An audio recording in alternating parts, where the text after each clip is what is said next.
The Cyclist, by Erik Røde, 1755, read by Sam Adams. Short Story, Part 3, Regular Visits and Carlo's Background.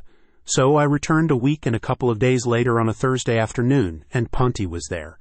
She mentioned that Carlo had gone into town to get some materials for cooking. We engaged in some small talk while waiting for Carlo to return. When he came back, he had prepared risotto and calamari, and it was absolutely delicious. We continued to talk and visit during subsequent visits. These visits became a regular occurrence, even as I continued my training with my teammates. We explored different parts of the town, focusing on preparing for hills. During one visit, I arrived a little earlier, and Carlo wasn't there.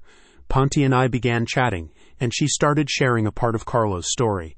However, Carlo returned, and he continued the tale. It turns out that this was in the 1950s, but Carlo's story began much earlier. Around the time of World War I, at the age of 15 or 17, Carlo was an excellent cyclist with exceptional talent. His family had members in various areas, including a mountainous valley. On one occasion, one of his aunts fell seriously ill, and the nearest town about 20 miles away had the doctor. It was very late at night and raining, but Carlo, being dependable, got on his bike, rode to town, and brought the doctor back. Since the family didn't own a car, Carlo's cycling became crucial in emergencies. This act earned him a reputation for dependability, especially in a time without telegraphs or telephones. Carlo developed an intuition, staying with different family members every 2 or 3 weeks. Whenever an emergency arose, he would get on his bike, fetch the doctor, and bring them back. Considering that families often lived with 2 or 3 generations in the same household, Carlo continued this duty successfully for several years. Part 4. Tragedies and Dislike for Americans. However, a critical moment arose when his grandfather fell seriously ill. On this occasion, Carlo discovered that someone had taken his bike.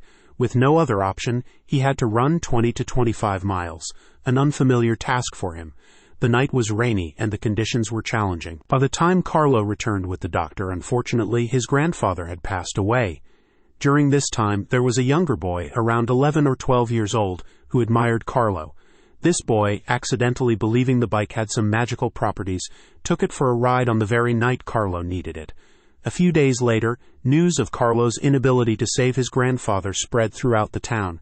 The young boy, burdened with guilt, approached Carlo and confessed to taking the bike, feeling responsible for the grandfather's death. This event occurred in the mid-1920s. Carlo, understanding the situation, decided not to reveal the truth to anyone else in the small-town mindset. Instead, he took the young boy under his wing, trained him, and they formed a close bond. The boy eventually became a champion, surpassing the town and becoming the European champion 3 to 4 years later.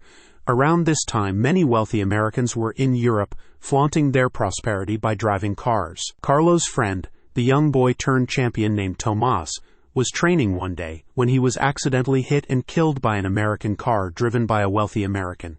This tragic incident occurred towards the end of the 1920s, marking the end of Tomas' promising cycling career. The Cyclist, by Erik Røde, 1755, read by Sam Adams.